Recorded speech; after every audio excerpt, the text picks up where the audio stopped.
Powerball's now at $1.5 billion. The drawing's tonight. Yippee. It's grown so fat because they lowered the odds to boost the size. It's like an all-you-can-eat joint that keeps extending its hours. And we're Michael Moore. And people ignore the odds when wishful thinking takes over. Compare the odds to terror. You're 10 times more likely to die from that, but the government says, don't worry, even as terror methods change. ISIS now seeks bioweapons to make their own kind of Powerball. But if you worry, you're stupid, says the government, so go play the lotto instead, you dumb people.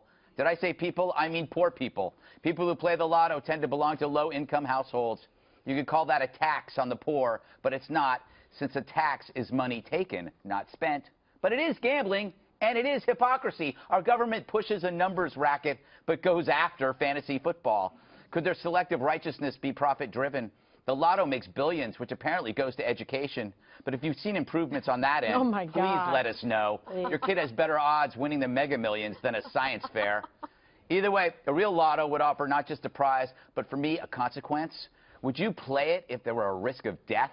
What if you could buy a winning ticket or a toxic one, a deadly one?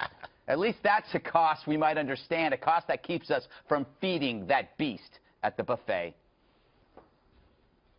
All right, then. There was no Usually it ends with a thing that goes blah. But anyway, the only thing here, back to me, people. Hey, cameraman, wake up. All right, the only thing better than the lotto is her laughter. Buy a Powerball ticket? I did. And if you win? Well, I'll fund my campaign. Oh, I can't get enough of her joyful laugh. Anyway, Eric, I know you are into this. Not enough money to fund her campaign. Greg, there are consequences. There are consequences of the money you fork over to buy tickets. By the way, put your $5 in. It's the $5 Powerball. We got a bunch of tickets. $5. I'm going to play like bowling. I'm going to play like a liberal and always use other people's money. Are you borrowing money from Juan? Yeah, Juan. You're in. I have everyone always on. taking from the black man, Kimberly. Juan, Eric, all the producers are here. Greg's here, too. But there's one name missing, Porter. If you don't get me $5, you're not going to share in the $1.5 billion. Well, wait a second. React to what Gregory said, because you are not a poor man. And in fact, he loves the lottery. This is a regressive tax on the poor. It's not a tax. They're choosing. Well, yeah, but you know what? They're suckers, right? This is supposed to be entertainment. I mean, that's what it's supposed to be. It is. And it is a tax. Yes, it is. Yeah, you clearly don't get your money's worth. But you're not under duress. Right. Yeah. You're not forced. Like taxes. Tax is money by force. If you don't pay your taxes, you go to jail. But if I don't play the lottery, I don't go to jail. Right. So. But then it's better than like Obamacare, where you're getting forced to buy that and you get nothing in return. Just get sicker. And that is a lottery. I mean, it's just terrible. At least this, you get a chance of getting something. So what happens if we win?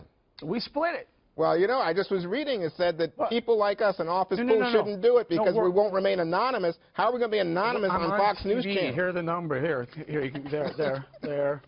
There's all of them. Wait, so you're worried about that? That's what You'd rather like not win? No, that we will win. Let me, Dana. And everybody's going to know we won. I floated this idea. Wouldn't it be interesting if the lotto had consequences too?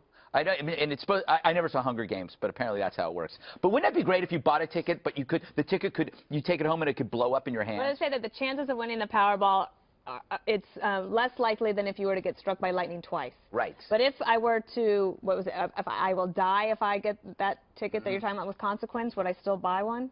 And that makes it a little bit more interesting. Yes, doesn't it? It does. Can I throw a quick number at you? Yeah. It's 292 million combinations. So you have 1 in 292 million chances to odds of winning. But when the Powerball jackpot gets so big, that actually helps you out. That becomes one of the better bets out there. But I don't understand that. Bigger, better deal. Because the payoff becomes bigger in relation. The odds don't change, but the payoff becomes bigger to the odds. So your risk, it's a better risk for me. I think if we win, if we win, I think we are challenging the fates because it says that most people who win are broke in 5 years. I don't know if that's true. I think that might be an urban legend. I think that most people that win actually want you to think that, so you leave them alone. So like if you go, my uncle just won $10 million. He goes, oh, I'm sorry, Greg, I'm broke. Right. I'm broke. I spent it all on cocaine. And I go, you too. But no, but it's people just lie. People don't want you to know that you have money. The good thing is no one will know when we win. Yeah, that's what I'm worried about. Yeah. Okay, you'd rather like not win or just No, not I'm glad, but play, I'm just saying everybody's going to know. I'll take Ron's share. By the way, I bought these tickets from 2 separate locations just Smart. in case. Did you pick the numbers? No, they were all quick picks. Okay. All right, this is fun. Okay, thank you.